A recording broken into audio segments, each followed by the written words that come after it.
This is a special presentation of CBS News Colorado, Girls in Science, a community conversation. Well, welcome to our community conversation on Girls in Science. I'm Mikaela White with our mentors and girls of Girls Inc. So we want to meet them. Daisy is an 8th grader, and Daisy, you have a STEM career in mind. I do. I want to be a psychiatrist or something in the medical field or a roboticist because a lot of the parts of STEM are unexplored. I want to be a medical doctor or a biologist. I'm really interested in like biochemistry and just life sciences in general. That's incredible. So let's meet our mentors, starting with my fabulous colleague, CBS News Colorado First Alert meteorologist Lauren Whitney. And joining us is Andrea Stasinski. She is a content editor at Ping Identity. And Sandra Johnson, the Regional Vice President of Transmissions at Xcel Energy. So let's jump right into it. Daisy, you have a question for Sandra. I do. How were you introduced to the world of STEM?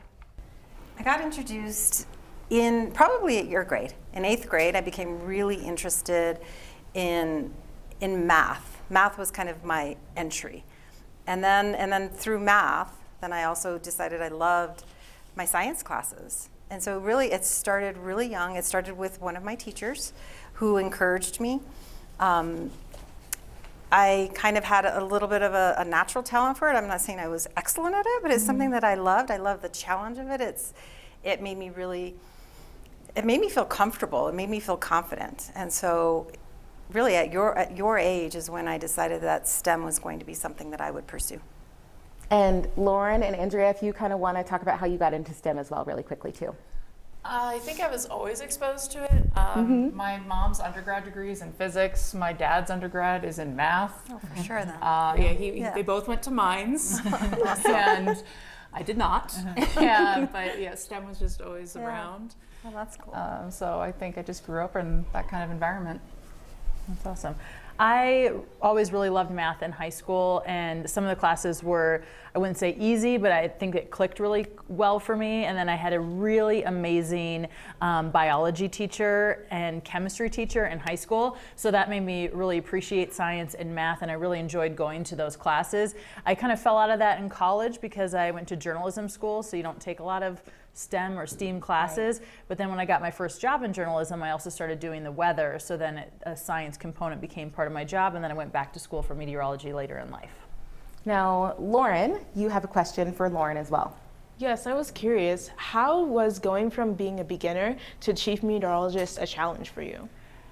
It was a challenge, and not just because of the science part of things, but as a job, it became a bigger job. I was on the morning show for a really long time, so it was a little bit more fun and personality driven, and then in the night news, it was a little bit more serious, so I had to learn how to adapt my communication skills about the weather. I went back to school full time for my meteorology degree. I had been learning a lot over the years of just studying on my own, but going back to school for my degree while working full time and waking up at 3 in the morning was difficult. So it was a hard time to do all of that at once. But going from the morning show to the night show was different in terms of how you present the weather. And in the morning show, you get all these little segments, and this was like, oh, I have to do one big weather presentation instead of multiple small ones.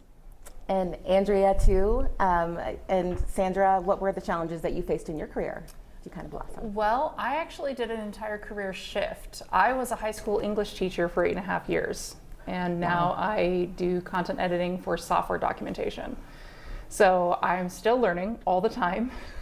There are all kinds of terms in software that I don't know yet, and so I'm constantly trying to figure out what does that mean? What does that mean for my job beyond just what does it mean in general?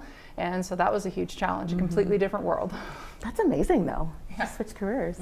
How about you two? And so I think for me, and very similar, and I didn't switch careers, but I think I have always been learning.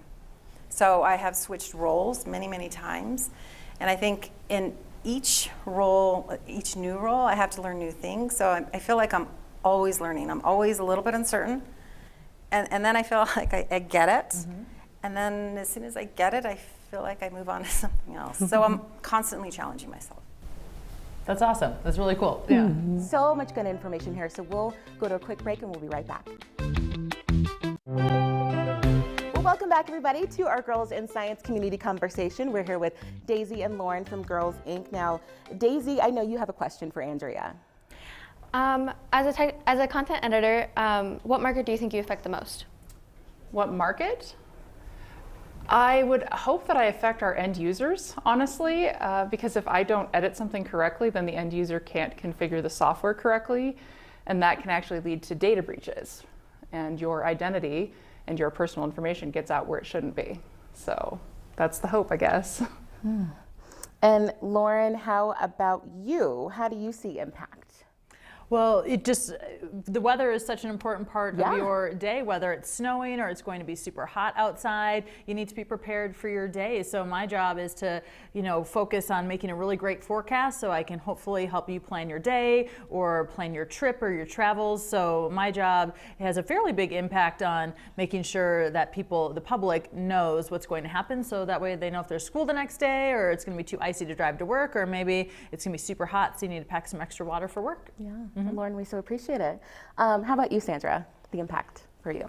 So my job involves keeping the lights on. So it's about electricity 24/7. So because of everything that we do, I have amazing teams who work tirelessly, I would say, around the clock during these storms that we have to make sure that we can keep the lights on for our customers. And I know both of the girls and girls had questions about wildfires, right? Lauren, what did you want to ask Sandra about wildfires? Sandra, I wanted to know, how do you work with weather services to predict wildfires? That's a great question. So meteorology plays a huge role in wildfires. So we have weather stations around the state. We use a lot of the publicly available weather stations, and we need to look at humidity. We need to look at temperature, we need to look at wind speed. Those are big factors. And so when we look at risk out on the system, we have to know where is that weather happening, because weather, as you know, right, it's different. It's different. You could be in a king, and that weather is going to be very different than the weather that's up on top of a peak. And so then understanding where that weather is, and then where we have facilities, because we want to make sure then we take actions to minimize risk. And the weather introduces a big risk. Daisy, too, do you want to talk about education with Lauren, or even wildfires, anything with relation to that? I was just wondering how long it took each of you to get your degrees, and were they all necessary? I'll start. I have my journalism degree from Arizona State University, and that was 4 years. And then I went back to school to Mississippi State to get my atmospheric science degree, and that took 4 years as well. So for me, both of my degrees were very necessary. The second one felt a little bit longer when you were working full time than just going straight to school. So for me, both were necessary, just kind of two different phases of life. So that's an interesting question. I actually started going to school for biochemistry. Did not continue in biochemistry. Remember, I taught high school English, so that didn't pan out. I do have my minor in biochem, and then I have a degree in English, and I also have a degree in Spanish because I kept taking Spanish classes, so it's my accidental degree. They reached out to me and asked if I wanted to take one more class to get that degree. So all told, my undergrad programs plus my teaching certification that I did at the same time took me about 6 years. And then I am now in school, working full-time, in my 30s, for my master's degree in library and information science. And so with what I do now, the English degree is absolutely necessary. The Spanish is a bonus. And then the library and information science is really actually helping me with a lot of content management. And my bachelor's degree is in electrical engineering. I didn't start off in electrical engineering. I started off in international business. So I kind of changed courses somewhere in high school. I decided I wanted to try something else. And so my undergrad ended up taking me 6 years because I stuck with it for a while, the business degree. And then I went right into graduate school, and that took a year. And so I got my master's in electrical engineering. And I would say both of them were absolutely necessary for my job. And I probably need another degree in there somewhere. An MBA would probably be nice. So There's still time. yeah. Still plenty of time to do that.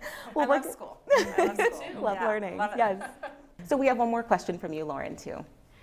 What kind of advice would you give to your younger selves about STEM and your careers? That's kind of tough. I think I would go with the advice that I used to give to my students, and that is ultimately that it's okay to change your mind as many times as it takes, and your degree does not define you. You define you. That's great. That's a That good is one. beautiful. So many people Yeah. pivot out of their college major, so that is excellent advice. Yeah. I would say, you know, as an adult, if I could go back to college now and not have to work, it would be so amazing. So you would learn probably more and appreciate it more. So when you're in college, appreciate it and take even classes maybe you don't think are relevant, but if you can take an elective and something that sounds really awesome, it kind of may spark an interest in something else that could lead you to maybe a different degree than you thought. Yeah, and I guess just piggybacking on that, I 100% agree with both of these ladies. And just keep trying. Try until you find something that really works for you. Don't give up. Ask questions. Know you're not going to know all the answers. As a student, surround yourself with people who are smarter than you. I think we do that in our careers as well. Always learning. Just try, and if you don't succeed, try again, and just you'll find something that really works for you, and just know that you can do it. Yeah, truly never stop learning. It's amazing now what's at your fingertips, what you can learn, and just a quick Google search. So ask lots of questions, like she said, and make sure to keep researching. Yeah. And get with someone who can mentor you, right? Yeah. Who can bring you along and teach you all the things that you're passionate and excited about. All right, we're going to take another quick break. We'll be right back.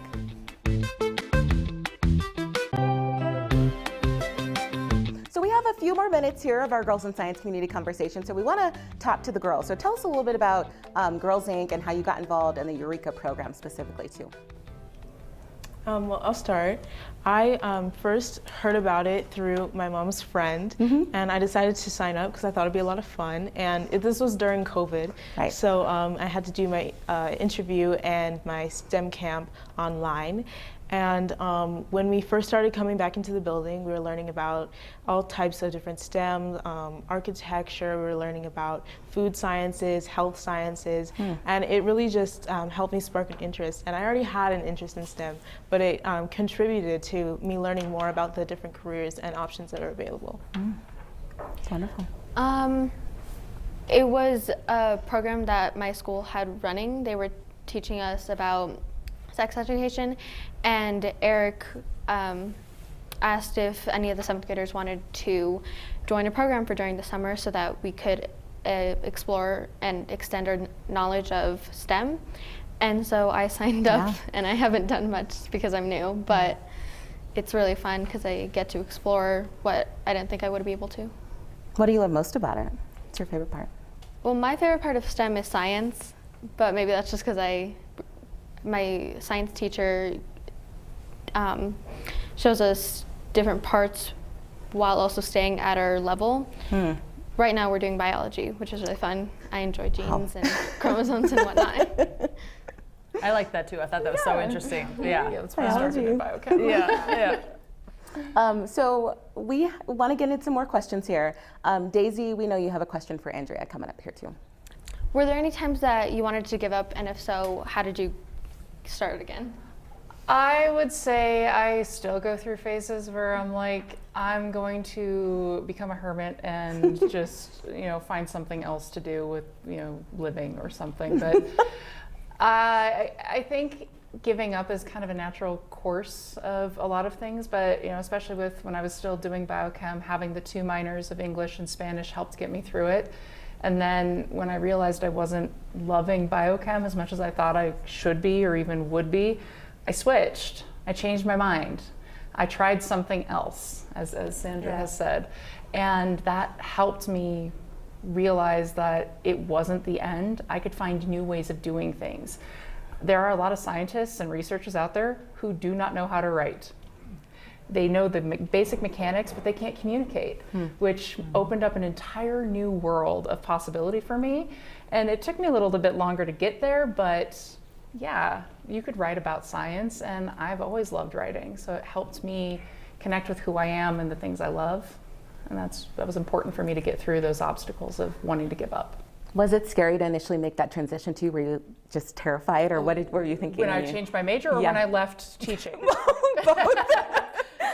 taking the plunge.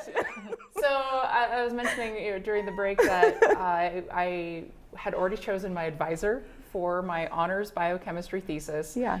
Had all of that paperwork submitted, and then I decided, nope, I'm not doing it. The honors advisor at CSU stared me down and went, "What are you doing?"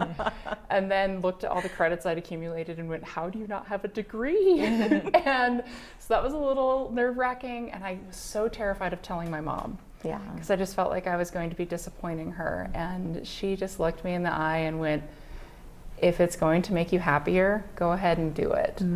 And then I work at Ping, and it's just a wonderful community of people. And so when I made the transition out of teaching there, they all went, "You know what you're talking about. We wouldn't have hired you if you didn't." And they really helped me overcome that imposter syndrome, which I still struggle with sometimes, but they are just, they're there for me to lean on when I need. Ladies, any So other I times? was thinking the same thing in terms of support. So whenever, I mean, there are definitely days where I'm like wondering, is today the day? I don't, it's always I talked about challenges earlier, so there are certainly a lot of challenges in my day-to-day. I think what gets me through and what makes me not want to give up, I have a support system. I have wonderful people that I work with. I have a wonderful family. So I have people that I can lean on. And so those days when maybe I'm feeling insecure or like, am I going to get through this? I know that there's people I can call on who will help like lift me back up. You know, your personal cheerleaders. And that can be any kind of makeup of people, but I find that really helps, is having that support system. I agree. Support system is so helpful. When I was on the morning shift for a really long time, waking up at 3 o'clock in the morning is really hard on your mental state and your body and just all around, sometimes everything in your whole DNA. So my mom was so wonderful, and my dad to call and say you can do it. And then when I was going back to school as well, I had to take thermodynamics and wake up that early. And I just remember sitting at my desk and crying and like, I can't do this. My brain like couldn't fire all those synapses to make it all work. And I had to talk to my boss and say like, I need some time during the day. And they were like, take all the time you need. This is just as important as work. So it's okay to ask for help too. If you think you're struggling, make sure you do that too, because no one wants you to suffer in silence too. So make sure you're asking for help, because people are more than willing to give you what you need. That's a great point. And it's okay to fail. We all fail at different things. Oh, for sure. Yeah. Can you think of some times too where you've had to say, okay, you know what? I'm going to continue forward after a failure. I can think of plenty. Plenty. And it's not just in my career. It's in a lot of what I do outside of my career. I try a bunch of hobbies all the time. I collect hobbies like it's my job, and it probably could be. And I fail at them a lot. I do aerial hoop. I fall out of the hoop. 5 feet off the floor, 6 feet off the floor, and I'm on the floor. Yeah. That's amazing. Yeah, I fail all the time. Yeah, it's featured in my mentor slide. Fail safely, right? Yes, fail safely. Yes. And fail forward. Yes, right? absolutely. That idea of like that growth mentality. That's the key. Well, I did Always something grow. wrong, Right. clearly, because I'm on the floor and I should be still on the hoop. So what did I learn from this? And I think I try to apply that into my job as well. Of what did I learn from this? Always learning. Exactly. Like Lauren, I think you'd said that earlier, was it's so important to learn continuously and be curious about things. Yeah, you're not just curious as a kid, it's continuing your whole life. Yeah. We know, Lauren T., you have a question for Sandra. Yes, I want to ask Sandra, how does your position help with environmental conservation? So my whole job is about transmission. Transmission is the high voltage grid. And what we do is we enable clean energy. And so I'm really proud of that. I'm proud of what we're able to do. So we keep the lights on, but how we power our customers and what we're pivoting to, and we have very, very ambitious goals that we're on track for meeting, is powering through renewable energy resources. And to me, that's a huge environmental impact. And so while in years past, fossil fuels were the common methodology for fueling our homes, for creating that electricity, now we're harvesting the natural resources. So the wind and the solar, hydro, and that's exciting. And so I think that's having a huge impact. And Andrea, Lauren, how do you see your impact on the world around you? You can start with Lauren. I think this event is such a big impact. I've had little girls that I have seen come almost every 9 years. I missed last year because I've had a baby, but I had like a baby come one year, and then I saw her become a kindergartner. So just seeing that evolution of people bringing their kids to this event and being so excited, and then telling their friends to come. This event is something that I'm really proud of and that I have been a part of for so long, and I am so proud of it and so happy to be a part of it, and that it's continuing and it's evolving. And it's kind of staying with the times and evolving into something really great. So I'm just happy to be a part of this Girls in Science legacy. Yeah, I agree. I think outreach is so huge, and Ping is just now launching a complete company-wide day of service, which is awesome, because when I was still teaching, we had a day of service built into our school schedule as well. And I love the idea of being able to continue that kind of legacy in my new position. And then, of course, with tech, more and more, we're online all the time. Your identity is everything. So I think it's great, too, that Ping continues to find new ways to protect that identity. Yeah, it's essential. Okay, last question here, really quickly. If you could give the girls just one tidbit of advice going forward for them, Lauren. I think some of the things we talked about earlier, when you're at school, join lots of clubs and have fun. They don't all have to be science related. Do things that you have a passion for, because you only have that one, high school time of life or middle school to do those fun things, whether it's sports or drama clubs, science clubs, and talk to your teachers and relate to them and talk to them, because they'll help you. Sometimes it's intimidating to be like, hey, I need this, or can we talk more about this? So utilize all of your resources and join and do as much as you can, because it's so fun to be able to be a part of all of those different things. That's great advice. Building on that, when you reach that post-high school education, whatever that looks like for you, get involved in professional organizations. Many of them have student rates, so you can get access to the same resources that a professional would, but you get it for a lot cheaper. And that gets you in the door and gets you connected with people around the country. And then I guess I would just end it with, and we mentioned it before, find that mentor. Find that advocate. Find someone who's going to speak up for you and help you. There are so many people, if you just ask, they will be there for you, and they will open doors for you. Cool. Well, thank you, ladies, so much. Thank you so much for being here, girls. This has been such a wonderful and enlightening conversation. And Daisy and Lauren, thank you for all those great questions. Lauren, Sandra, Andrea, thank you for sharing with us. We're so grateful. And remember, you can explore Girls in Science all month online and streaming at cbscolorado.com.